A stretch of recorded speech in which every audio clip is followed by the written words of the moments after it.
Alright, it's a time for tarot discussion. I thought I'd open up with a big discussion. What makes a good reading or good reader and a bad reading or a bad reader. Okay? And I thought I'd start big because this is a big step for me. And I wanted to let everyone kind of come in and hear what I have to say, but at the same time I'd also like to learn a lot about how other people, especially querents, people who don't read tarot, perceive a good reader or a bad reader. Okay? Because there's a lot of responsibility that the reader has to keep up and maintain a sort of integrity if they are to actually be doing their job correctly, especially if they're doing it for money, and a lot of them are. One big thing about a good reading or a bad reading, a reader who is perhaps unqualified is going to engage you in conversation, I feel. They are, instead of asking the right questions, and there are good questions and bad questions, they're really going to actually be fishing for things that are a bit more telling of you. And then almost construe a story in their head before they hand it to you. That is not psychic, that is not tarot, that is manipulation. Maybe pseudo-psych 101, hippie therapy session. Not something I would pay for. A good question would be actually trying to get information on specifics that you have already found. Okay? Here is an example. I'm going to pull out a card, a random card here, and I've got the Two of Cups reversed. Okay? Now, a bad reader is going to ask about the Two of Cups reversed. They're going to say, or maybe inquire, so tell me, is there anyone in your life that you could possibly be having some kind of emotional falling out with, or having some trouble communicating your emotions to? Yeah, I can't imagine any of us who don't have that going on at one point or another, unless you're in complete steadfast denial. A good reader would probably ask a question more like, okay, I am seeing, and this would actually require some psychic intuition. Alright, I am seeing a couple that is having a really difficult time communicating with each other, and it doesn't necessarily have to be a romantic couple, but it's definitely an intimate partnership. And this partnership, whatever emotional stability there is actually on the verge of dissolving just because of a lack of emotional honesty, or there is almost a lack of investment or a lack of faith in the longevity of this union.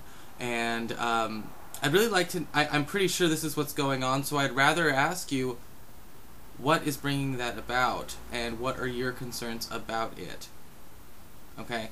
That is a different kind of question than, is there someone you're having a hard time with? You know, you can really start to understand when the reader is going to be working for you instead of with you. And I think that in this case, we should be working for you, you know. A lot of readers will also hesitate to give information based on their own spiritual or theological morals or ethics. Maybe they don't want to encourage somebody to do something that they would not do. Well, you know, you're getting paid, so you might as well give the message that you are. If somebody's asking about an option that you do not think is appropriate, then you need to give them the results of that option anyway. You know, and querents, don't be afraid to ask or push for that. There is no negativity in a sense where you are trying to get what you want. This is a service provided to you that you are paying for with your time and money. Okay? I think that a lot of readers will put up a defense and say that they can't read for you if you have negative energy, or there's a negativity about your attitude or your presence or just the environment you happen to be in. I think that there are a lot of psychics out there who know how to circumvent and work around problems like that, and so anyone who does not have the ability to deal with that in an efficient and potent manner probably shouldn't be doing readings for strangers. Okay? So don't really worry about it too much, querents. And if the good questions you should look for are the ones that you already know the reader knows something. Okay? The reader already has something. If they're starting to ask you, tell me about your work life, then you know you've got a bad reader, because you know you should ask them, well, what do you see in my work life? You know, try and get them to examine the past before the present or the future. If they're dead on about the past, they're going to be pretty good with the future and the present even. And if they're not so accurate with the past, or you know they're just dead wrong, it should be pretty telling. You know, outcome of events. What's going to happen for the rest of it? Maybe you need to redo the reading. Let me know what you think. I think that this is a pretty good discussion to open with. Just because I think that a lot of people are pretty jaded about what a good reader is and what a good reader is not, and there are a lot of negative associations with psychic readings because of the either overly scientific or methodical, concrete ways that people look at the cards and their associations with the cards.